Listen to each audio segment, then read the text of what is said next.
রফতানি উন্নয়ন ব্যুরো ইপিবির তথ্য, চলতি ২০২৫-২৬ অর্থবছরে জুলাই থেকে জানুয়ারি পর্যন্ত সময়ে বাংলাদেশের পণ্য রফতানি আয় দাঁড়িয়েছে ২৮.৪১ বিলিয়ন মার্কিন ডলার, যা আগের অর্থবছরের একই সময়ের তুলনায় প্রায় ২% কম।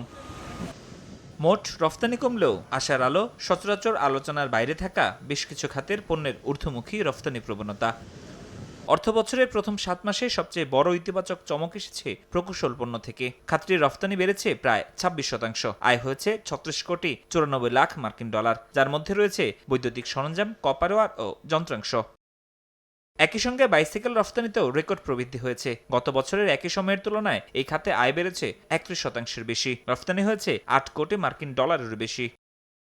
বেড়েছে ওষুধ রফতানিও। এই সময়ে খাতটি থেকে আয় হয়েছে প্রায় ১৪ কোটি মার্কিন ডলার, প্রবৃদ্ধি দাঁড়িয়েছে ৫%-এর বেশি।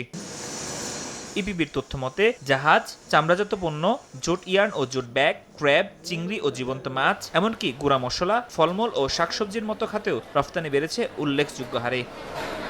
এদিকে চলতি অর্থবছরের ৭ মাসে চীনের রফতানি বেড়েছে প্রায় ২০%, যা থেকে আয় হয়েছে ৪৯ কোটি ৩ লাখ মার্কিন ডলার। এছাড়া পোল্যান্ডের রফতানি বেড়েছে ৭%-এর বেশি। নির্দিষ্ট পণ্যের উপর নির্ভরতা কমিয়ে রফতানি বৈচিত্র্য বাড়াতে পারলে দীর্ঘমেয়াদী টেকসই প্রবৃদ্ধিতে ভূমিকা রাখবে বলে মনে করেন অর্থনীতিবিদরা। রপ্তানি আয় কমে যাওয়ার অন্যতম কারণ হচ্ছে যে বাংলাদেশের রপ্তানি আয় একক পণ্যের উপরে নির্ভরশীল হয়ে পড়েছে। বাংলাদেশের রপ্তানি আয় কয়েকটা নির্দিষ্ট বাজারের উপরে নির্ভরশীল হয়ে পড়েছে। বাজার সম্প্রসারিত করতে হবে, রপ্তানি পণ্যে বৈচিত্র্য আনতে হবে।